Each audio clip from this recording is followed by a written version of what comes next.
I do not like this. I do not like this.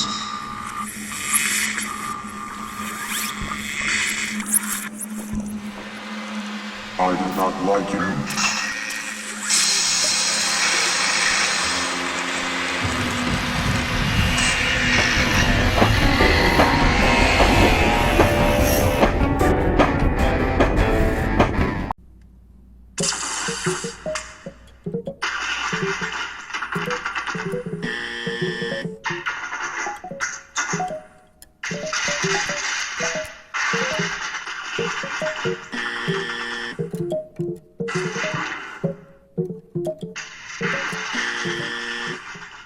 The adversary deceives you.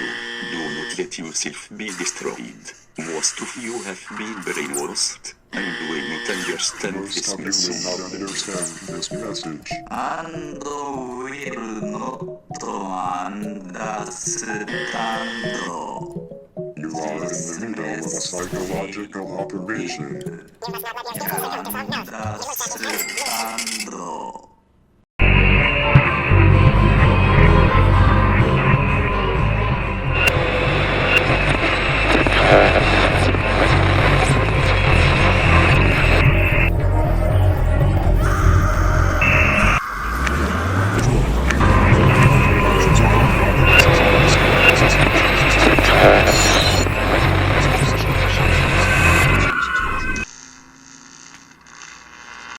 Is this the future that you choose? Is this the future that you choose?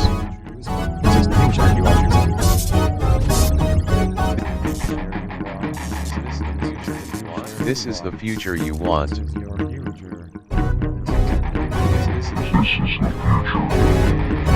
choosing this future. This is your future. Your pod is now ready for occupancy. This is the future you are choosing. The future this thing. This you are is the future choose. Prepare for the sterilization process. We are choosing this future for you. The vaccine is the ticket back to pre-pandemic life, and the window to do that is really narrowing.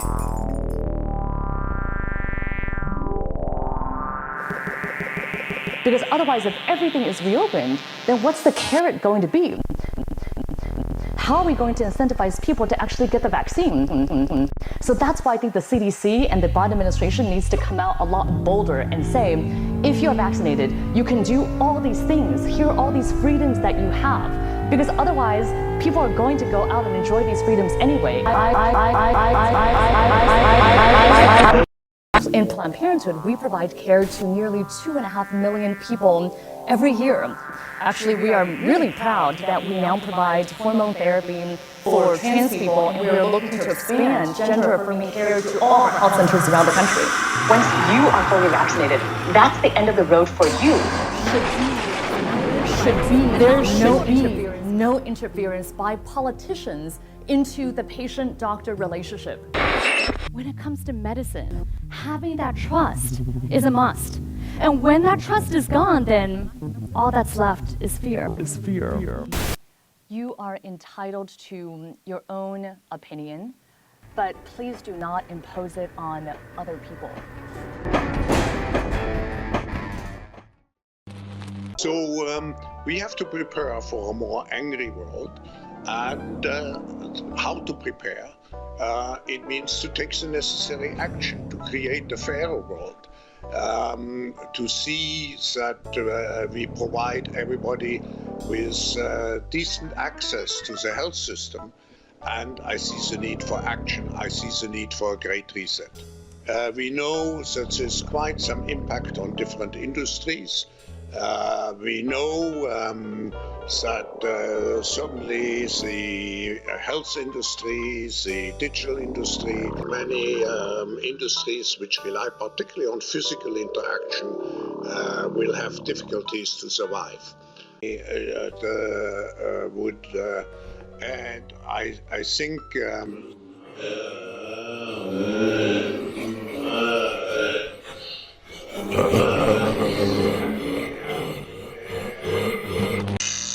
it's certainly nice to know that the future looks brighter. Now let's go to the lecture and join Dr. Anthony Fauci as he talks about AIDS. There is a protocol now treating infected women in their third trimester of pregnancy with HIV. As you can imagine, there is concern, safety concerns, both... Excuse me, not HIV. No, I said AZT, didn't I? Excuse me. Obviously, I meant AZT. If it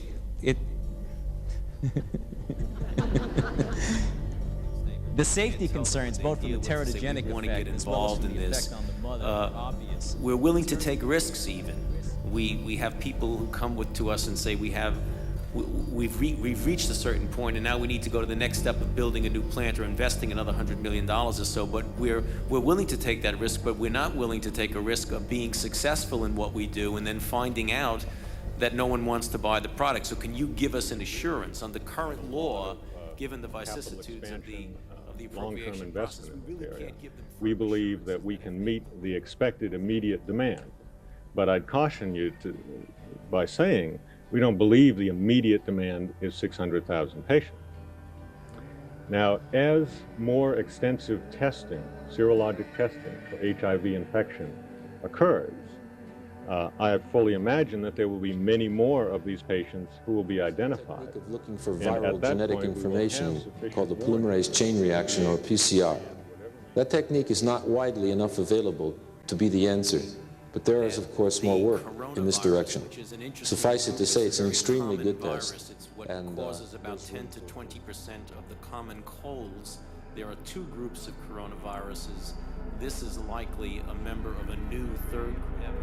We are involved in a major program for the sequencing of pathogenic microbes, not only those that are on the category A or B list, but microbes for which one can, by a simple mutation, lead to a microbe that would be a bioterror weapon. Project BioShield will help us meet the challenges of bioterrorism effectively and expeditiously. Thank you again, Mr. Chairman and members of the committee, for the opportunity to testify today about this important initiative to improve our homeland security. Project BioShield will transform our ability to defend the nation in three essential ways. First, Project BioShield authorizes $5.6 billion over 10 years for the government to purchase and stockpile vaccines and drugs to fight anthrax, smallpox, and other potential agents of bioterror. Our goal is to translate today's promising medical research into drugs and vaccines to combat a biological attack in the future. And now we will not let bureaucratic obstacles stand in the way.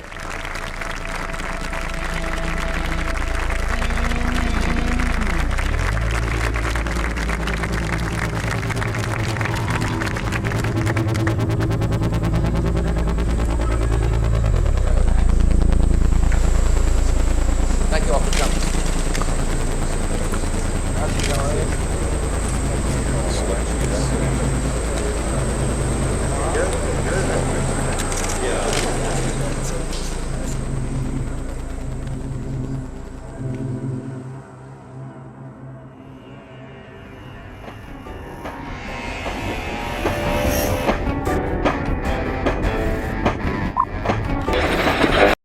There's nothing corny about having sports heroes, young people that are clean and honorable and out there setting the pace. I think of Dr. Fauci, probably never heard of him. You did. Ann heard him. He's a very fine research, top doctor at National Institute of Health, working hard doing something about research on this disease of AIDS.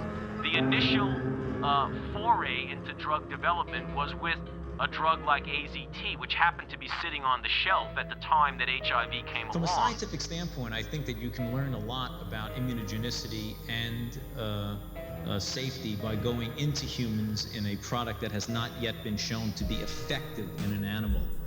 Puristically, scientifically, I think you should do it that way, but I think there are populations throughout the world. What happened to bird flu? Well, it went away. What happened to SARS then? Where is it now? SARS essentially disappeared. SARS came, we isolated the virus, we started to make a vaccine, which was successful. It looked pretty good in an animal model.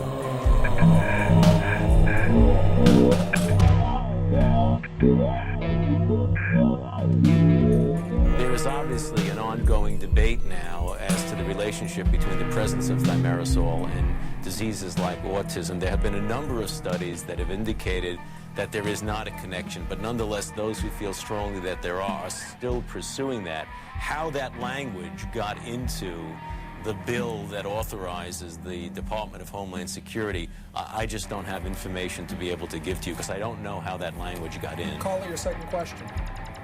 Yes, well, the fact that it got in at all, would you think that that is an admission of culpability, that the drug manufacturers do have a reason to be concerned about Yeah, good morning. I know this is not exactly on point, but they say that autism is increasing, but also I understand there's a greater incidence of anaphylactoid peanut allergy, so much so that they've now come out and advise pregnant people not to eat peanuts or nuts during the pregnancy. My mother tells me that when I was a baby, I almost died from the smallpox vaccination. When did you make a decision and why that you were going to be available to the media? Well, it became clear to me that particularly in the discipline that I was dealing with infectious disease, particularly emerging infectious disease that would generate a lot of concern on the part of the public, that could be HIV/AIDS, that could be pandemic flu, that could be Ebola. I can't imagine that we're not going to be given the money when we reach the point when every time we come in front of you, we tell you things that are more serious. So, I mean, if we reach the point where the stopgap money runs out, again, hopefully that will never happen, but we'll have to start raiding other accounts and very important research on other diseases. It's going to suffer and suffer badly.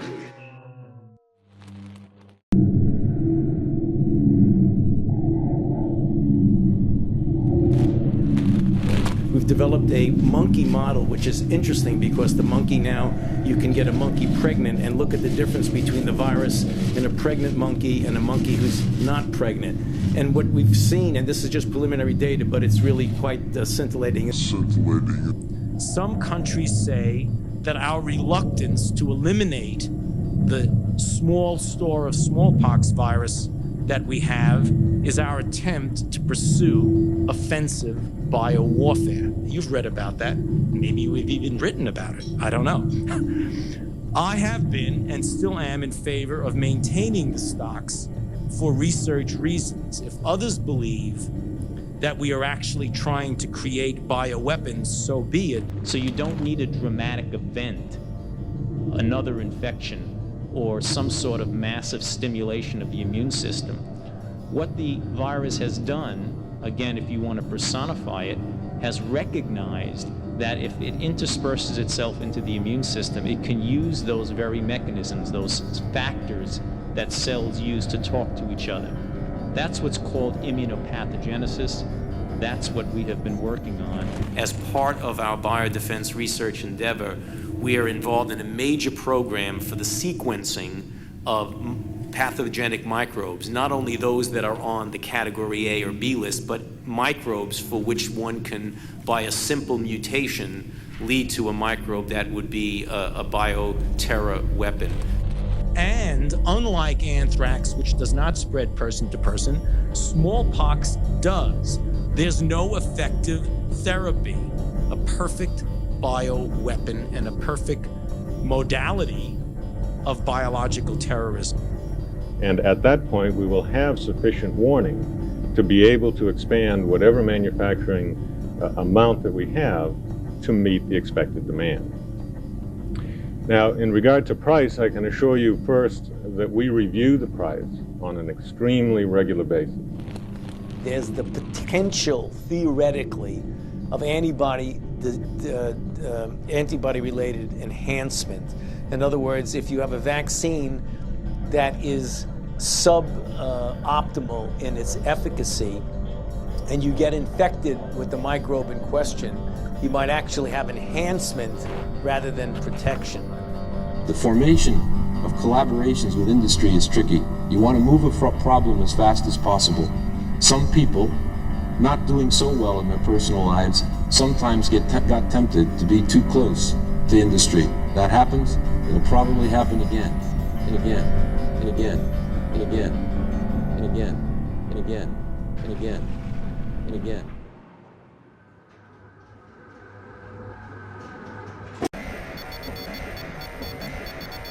If a new face for the program developed, we would see an increase in vaccines and an increase in booster use. So if that data is presented to you, that more people would get vaccinated if you left the scene, would you leave the scene? I totally reject that people are not getting vaccinated because of me. Are you kidding me, Hugh? Come on. There is a large segment of the American people that doesn't trust you now. And that can't be undone. That is a completely false narrative that I would have to absolutely reject. Okay. Then if are you persuadable on facts? If people show you polling, would that change your mind? Yeah, so people are saying I'm not getting vaccinated because Dr. Fauci is in the government. Are you kidding me? No, actually, I believe that's the truth, Doctor. I believe you are creating an absolutely false narrative that people sit down and say, you know... You're not hearing me. No way. You're not hearing me, Doctor. You're not hearing me. I'm saying people see you come on and they turn off the channel because they don't like you. Where a new face arrives, a new face, a new younger face.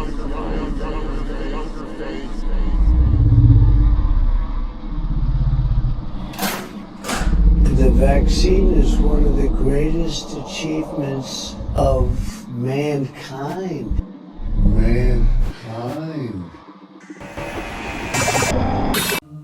Nearly a year and a half into this pandemic, COVID-19 has demonstrated the continued need for agility in our thinking and action, especially when it comes to harnessing the new technologies. The digital transition will be crucial to stay ahead in the global economic recovery. Artificial intelligence, they are essential in the transition to green, carbon-free economic activities. So the green revolution is coming, and necessary, absolutely necessary. It will require companies and countries to reach carbon neutrality at the latest by mid-century, hopefully earlier.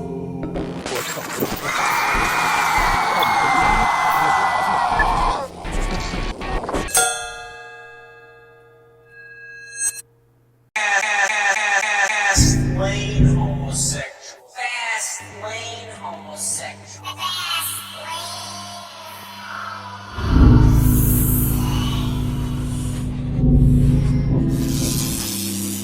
The platform that we're using, one of the several platforms we're using for Zika is a DNA platform which was developed for a vaccine against West Nile. So the Vaccine Research Center at the NIH, which is doing the Zika DNA vaccine, developed a very nice vaccine against West Nile. We could not find a company to partner with to advance development.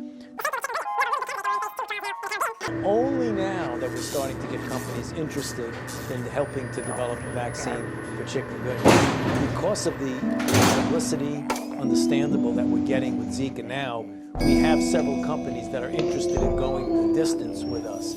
So it really is the incentive to develop a vaccine that might not necessarily have universal usage.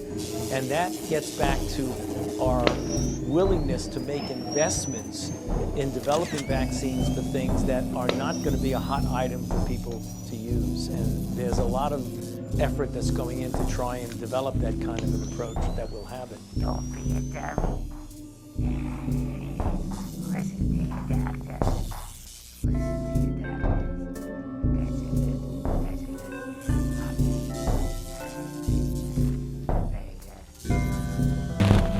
Started off in the male homosexual population in this country.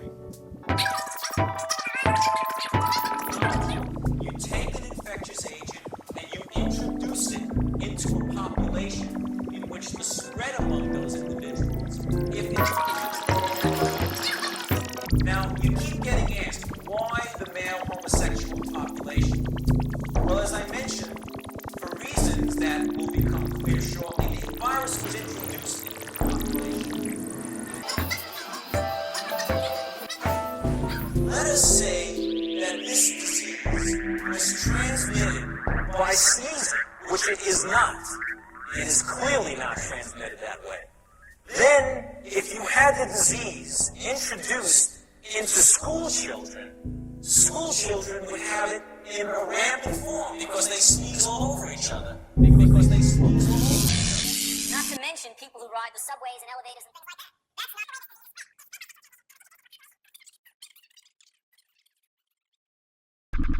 There is no question that when you deplatform these people who are putting out disinformation, misinformation on the social media platforms, you take them off, that disinformation influence goes away.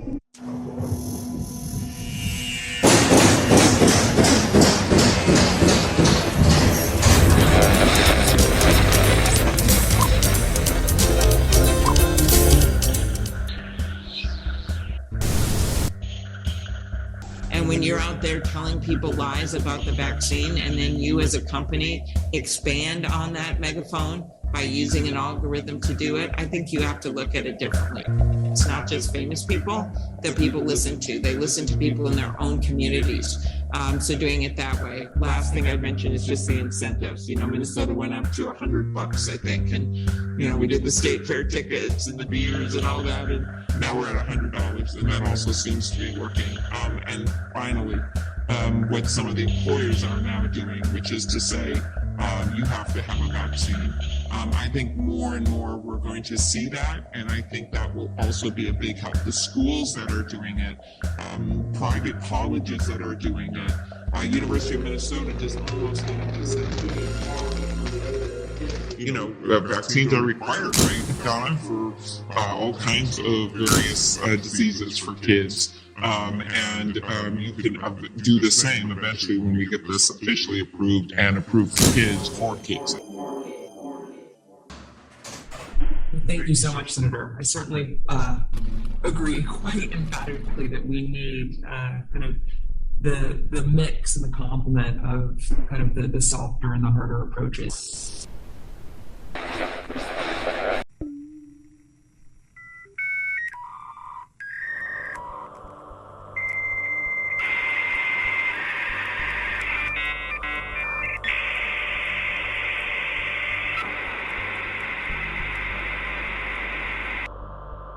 What we've seen here are fighting words and hate speech that certainly deserve no free expression protection.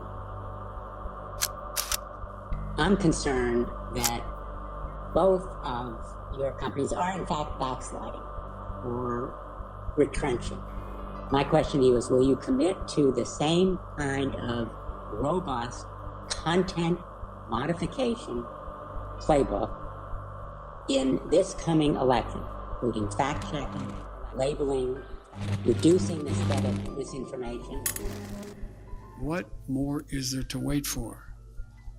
What more do you need to see? Look in the mirror. Look in the mirror. Look in the mirror. Look in the mirror. Look in the mirror. Look in the mirror. Look in the mirror. Look in the mirror. Look in the mirror. Look in the mirror. Look in the mirror. Look in the mirror. You've been patient, but our patience is wearing thin. and the refusal has cost all of us. I am full court against disinformation and misinformation. How you handle it, as I mentioned, I don't get involved in that. Look in the mirror. Look in the mirror. Look in the mirror. Look in the mirror. Look in the mirror. Is traveling on social media platforms.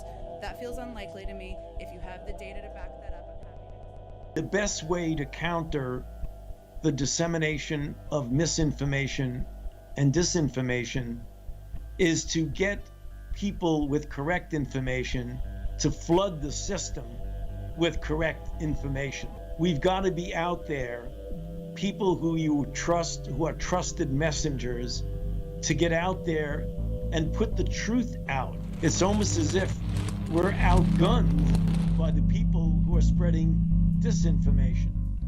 So the only thing I could say is to encourage all of us to not be shy about talking about the correct science-based and that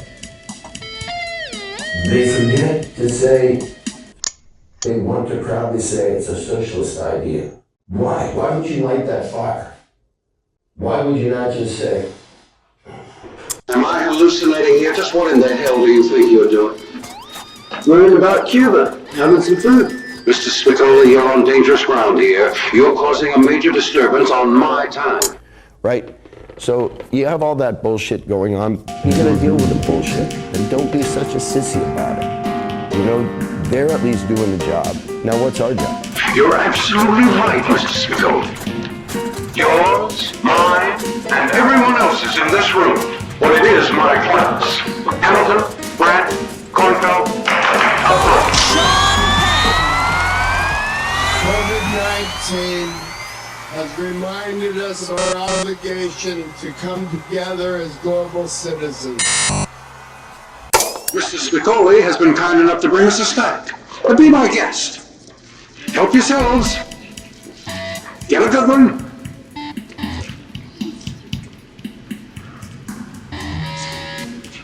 Why? Why would you light that fire? You gotta deal with the bullshit, and don't be such a sissy about it. You know, they're at least doing the job. Now what's our job? If you want to not get vaccinated, you have every right to stay home. Not go to work, not have a job. I do not believe that people have a right to, point-loaded guns in other people's faces. All Americans would be tested twice a week. It would be, you brush your teeth twice a day, you get tested twice a week. We can do a vaccination every 3 minutes. We can do a vaccination every 3 minutes. Every 3 minutes. Every 3 minutes. Every 3 minutes. Every 3 minutes.